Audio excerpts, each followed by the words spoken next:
8항에서는 이제 유기적 영감설을 얘기합니다. 유기적 영감설이라는 것은 하나님께서 선택하시고 준비시킨 기록자들의 독특한 개성들과 문체들을 활용하셨다는 것을 지지한다. 그러면서 하나님께서 선택하신 바로 그 단어들을 사용하도록 만들므로써 그들의 개성을 무시하였다. 이게 딕테이션입니다. 딕테이션 티어리는 성경적 영감설이 아니라고 거부한 겁니다. 그 다음에 10항에 가면은 이제 이 영감성은 오직 성경 자필 본문, 즉 원본에게만 적용되고 사본은 하나님의 섭리로 굉장한 정확성을 가진 사용 가능한 사본들로부터 확인될 수 있다. 그러니까 우리는 원본에 지극히 가까운 사본을 가지고 있고, 다만 이 사본은 하나님의 특별한 영감에 의해서 만들어진 그 원본 성경과 거의 99.999%의 그 일치성을 하나님의 섭리에 의해서 확보해 주었기 때문에 우리는 사실상 원본과 다름이 없는 하나님의 직접 말씀을 대하여 볼 수가 있다. 이걸 만약에 거절하면 이렇게 되는 거예요. 어떻게 되는 거냐면 우리가 지금 하나님을 알 수 있는 유일한 방법이 성경을 읽는 거란 말이에요. 그죠? 그러면 사본의 이런 원본의 그 일치성을 우리가 믿을 수 없다. 이렇게 얘기한다면 우리가 가지고 있는 인간의 글자로 된 이 글을 통해서 하나님 그분을 알 수 있다는 것도 이건 믿을 수 없다. 그러니까 우리는 결국 그 기독교의 하나님을 알 수 있는 채널이 전혀 존재하지 않는데 우리가 기독교를 모였다. 이런 모순이 성립이 되는 겁니다. 그러니까 이 신학을 할 때 먼저 무엇을 확인해야 되냐면 너는 구원 받았냐? 너는 내 하나님 만나봤냐? 너는 내 하나님이 내 안에서 살아 계신다라고 하는 것을 너는 그냥 단순히 맹목적으로 믿는 것뿐만 아니라 자신의 인격적인 삶 속에서 분명히 그를 느껴보았냐. 그러면서 우리가 신학을 하면서 길을 잃지 않는 유일한 방법은 지금 내가 배우고 있는 이 지식과 이 내용이 내가 처음 구원받을 때, 내가 은혜 받을 때에 언뜻 알게 된, 언뜻 바라본 그분의 그 모습하고 일치하냐. 그분이 점점 더 잘 보이냐. 아니면 그분과 좀 다른 분이구나. 이렇게 느껴지는가. 그럴 때 뭔가 다르게 느껴진다면 깊이 성경 보고 묵상해보고 빨리 이게 뭐가 잘못된 것인지를 빨리 찾아보고 이렇게 반성을 해봐야 되는 것이죠. 14항을 봅시다. 14항이 아주 한 줄로 되어 있지만 굉장히 중요합니다. 우리는 성경의 통일성과 내적 일치성을 지지한다. 자유주의자들, 비평학에서 거부하는 가장 중요한 게 이겁니다. 예를 들어서 문서설, 그 다음에 편집설, 이것들은 뭐냐면 이런 그 편집되었다. 뭐 어떤 성경 2차 저자, 인간 저자가 어떤 자료를 참고해 보았다라는 것이 중요한 게 아니라 그들의 내용, 그 진술 속에, 주장 속에는 참고했다를 뛰어넘어서 성경은 이게 서로 모순을 일으키는 자료들이 집다성되어 있기 때문에 이 부분 보고 저 부분 보다 보면 서로 상충된다. 그러니까 요한 공동체의 그들이 바라본 예수 그리스도 상과 마태, 마가 공동체가 바라본 예수 그리스도 상은 다 다르다. 이것은 일관된 성경의 내용을 가지고 있다는 것을 거부한 거거든요. 결국 오늘날의 기독교는 여러 종교를 조각 맞추기 해가지고 그걸 느슨하게 끈으로 하나로 딱 묶어서 만든 거다. 언제든지 끈만 풀리면 서로 다른 것으로, 다른 종교로 서로 존재하는 복합적인 것이기 때문에 이런 성격을 가진 이 집단에 속한 이 주장을 이 집단에다가 강요하면 안 된다. 이렇게까지 얘기가 되는 겁니다. 그러나 이것이 기독교 신앙이다라고 고백할 수 있었던 적은 역사의 이래로 전혀 존재하지 않는다. 성경은 오직 하나님이라고 하는 1차 저자를 중심축으로 해서 창세기서부터 요한계시록까지 일관된 그리고 완결된 전혀 모순이 없는 책이다. 우리는 아직까지 해결되지 못하고 있다고 주장되는 오류들과 불일치들이 성경이 주장하는 진리 혹은 진리성을 깨트린다는 것을 부정한다. 그러니까 성경의 전체성, 통일성, 일관성은 깨어지지 않는다. 우리가 이거 좀 이상하다, 이해가 안 된다 할 때 그것은 묵상해보고 연구해봐야 될 것이지 우리가 발견한 그것으로 인하여 이 성경은 틀렸다, 이 성경은 인간의 조리품이다, 이렇게 얘기해서는 안 된다 하는 것이죠. 18항, 16항은 우리는 무엇성의 교리가 교회의 역사를 통하여 교회의 신앙에 필수적이었다. 무엇성을 전제하지 않고서는 교회의 신앙은 존재할 수 없다는 얘기입니다. 또 우리는 무엇성이 스콜라주의 신교교회, 이게 뭐냐면 17세기 포스트 리포메이션에 의해서 개신교 스콜라주의자들이 무엇성 교리를 만들었다. 그러면서 이 자유주의자들이 뭐라고, 하르나카타사가 뭐라고 얘기하냐면, 중세교회는 뭐가 있었어요? 로마 카톨릭에는 무엇이 통일성을 유지했어요? 교황이. 근데 종교개혁가들이 처음에는 교황제도의 불합리성을 가지고서 성경에 의거해서 공격했다 이거예요. 그래서 교황을 제거한 거예요. 그래서 이게 개신교라는 거예요. 그런데 가만히 보니까 개신교가 통일성을 못 이룬 거야. 16세기 종교를 해서 17세기로 넘어와서 보니까 여전히 통일이 안 돼. 루터는 루터대로, 찌빙글리는 찌빙그대로, 칼빈은 칼빈대로. 그러니까 개신교 신학자들이 뭐야 고민하는 거야. 어떻게 해야 우리 교회가 하나 될까? 그래서 우리 종이교황을 하나 만들자. 종이교황. 이게 성경 바이블을 가지고 무호성 개념을 입힘으로써 이 종이쪽이를 뭐냐면 교황과 같은 권위를 갖게 만듭니다. 그래가지고 성경의 무호성은 성경의 권위성을 주장하게 되고, 그럼으로써 이후에 개신교도들은 지금까지 뭘 했냐면 종이교황을 섬겨왔다. 이런 주장을 자유주의자들이 한 겁니다. 이 논리 가만히 보면 이게 깜빡하면 속겠죠. 이게 역사를 부분으로만 알고서, 그리고 역사를 모르는 사람에게 속여먹기 딱 좋은 겁니다. 종이교황. 그래서 이 20세기 신학 성경론 논쟁에서도 이런 얘기 많이 나왔습니다. 너희들은 종이교황이고 너희들은 종이교황을 이용해서 종교 전제군 통치를 한다. 왜냐하면 성경의 무호성을 강요하다 보니까 안 믿을 자유도 거부하고, 그죠? 다르게 믿을 다양성도 거부하고 획일성만 강조한다. 종이교황 앞세워서. 이게 뭐하다가 똑같으냐? 로마 카톨릭의 중세 교황 제도와 똑같지 않냐? 교황 앞세워, 교황의 권위를 앞세워서 각 지역의 다양성을 거부하고 배제한 시스템과 다를 바 없다. 이렇게 얘기해요. 이런 주장을 거부한다. 또 부정적인 고등비평에 대한 응답으로 20세기 초에 만드는 것이 무호성 교리다라고 자유주의자들이 또 주장했는데 그것도 틀렸다. 이렇게 얘기한 겁니다. 그러면서 18항서부터는 다시 이제 그렇다면 성경을 어떻게 해석해야 되느냐? 첫째, 일사일의 문장 하나에는 한 번에 한 가지 뜻이 있다. 예를 들어 영어를 우리 같이 공부해 본 분들은 아주 잘할 겁니다. 예를 들어 get 동사 같으면은 용법만 30가지래요. 그리고 기본적으로 5가지 뜻이 있어요. 기본 뜻이.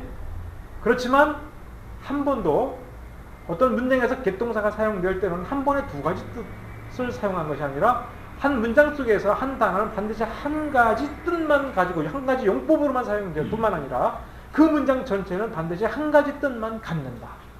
이게 성경 해석의 가장 중요한 원리입니다. 이게 문자적 해석의 원리고 이거를 역사 문법적 해석 원리라고 얘기합니다.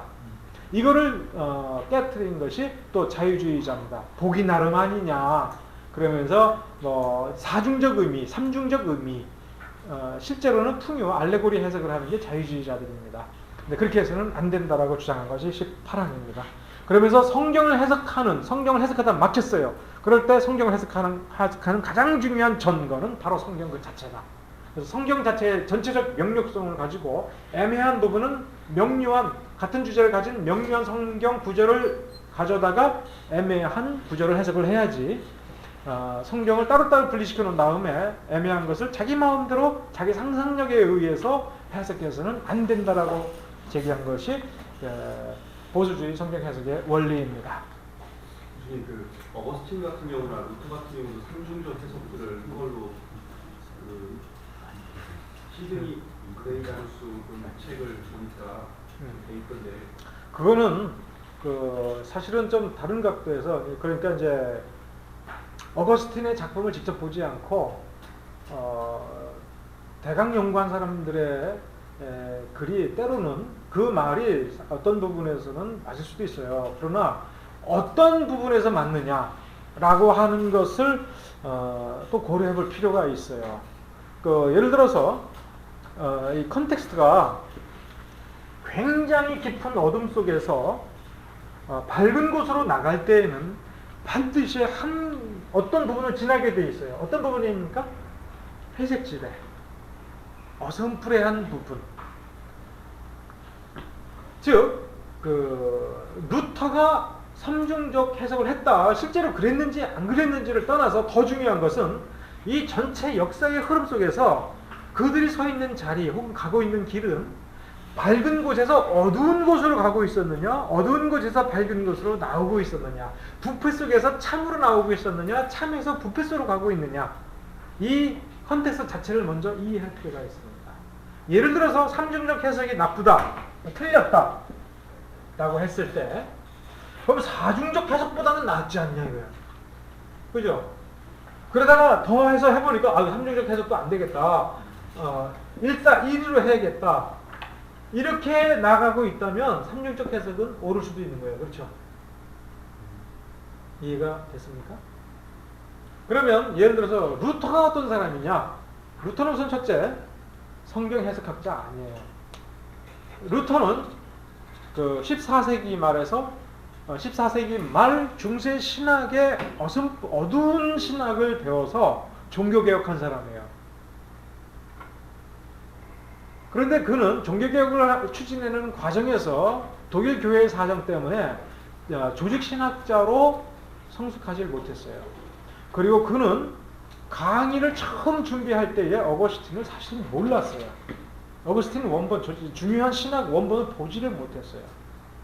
그저 아주 잡스러운 몇 가지만 보고 자기가 소속 교파에서, 수도회에서 연구된 그 어거스틴 신학 정도만 배우고 종교개혁을 해 나간 사람입니다.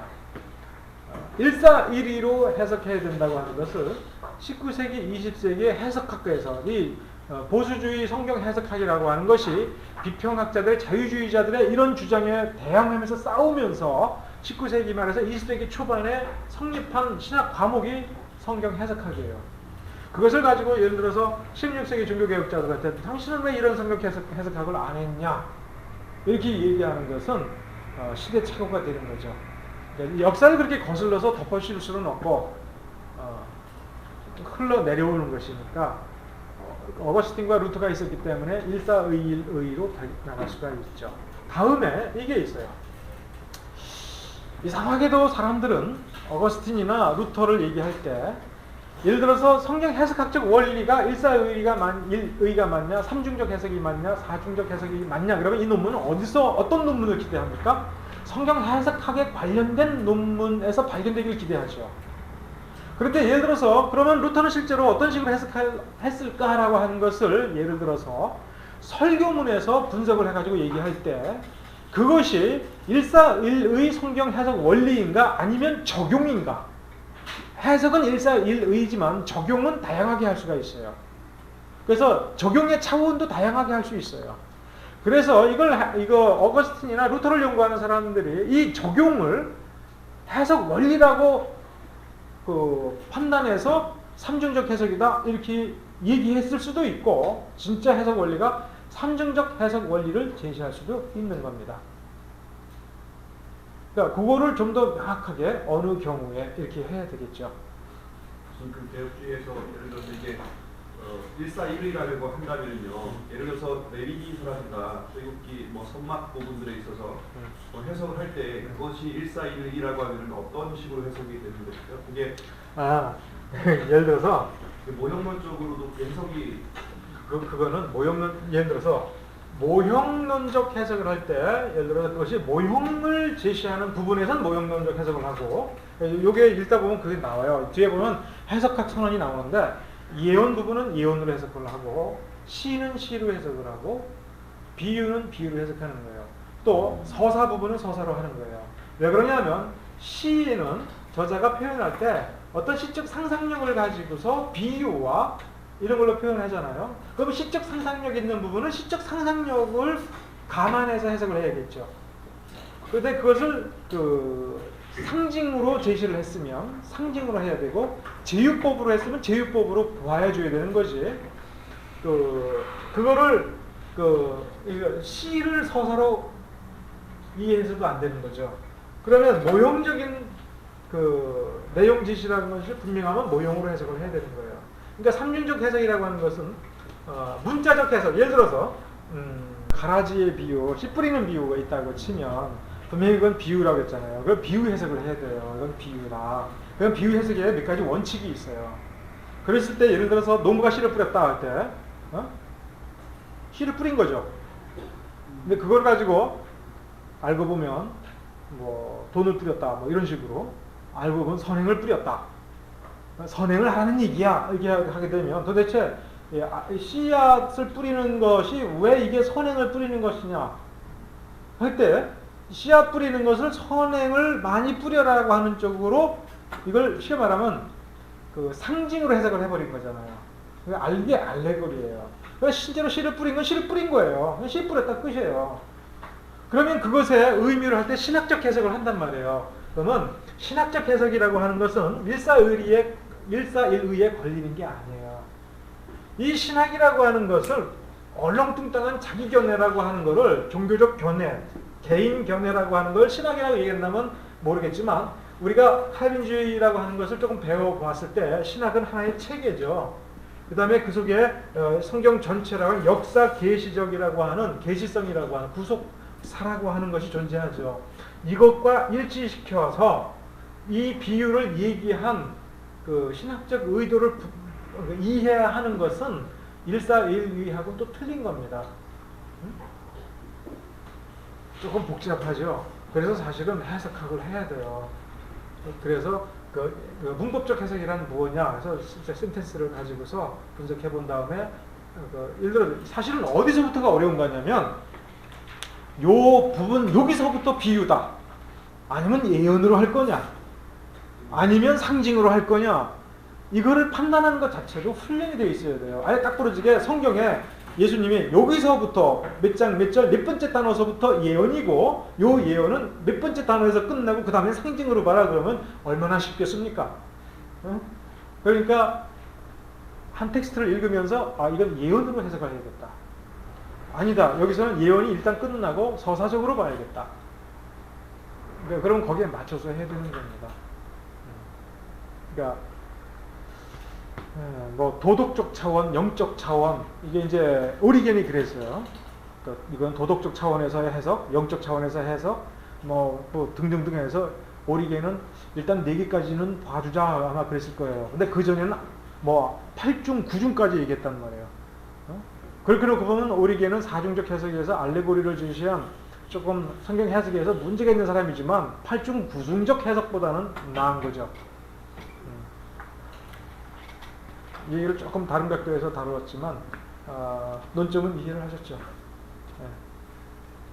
뒤에 부분은 여러분이 한번 그냥 읽어봐 주시기 바랍니다. 대충 문장을 읽어보면 어느 정도는 이해가 되죠. 다만 문장 자체가 소화가 안 되는 게 아니라 머릿속에서 자꾸 다른 질문과 의문이 막 떠오르는 게 조금 문제일 겁니다.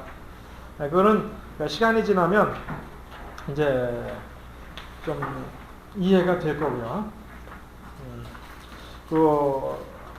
다음 시간에는 여러분들이 한번 좀 읽어보고 일단 질문을 받아보고 만일에 질문이 전혀 없다 그러면 제가 생각하기에 부분적으로 매우 중요하다고 생각하는 몇 군데만 일단 다루고 그 다음으로 넘어가도록 하겠습니다.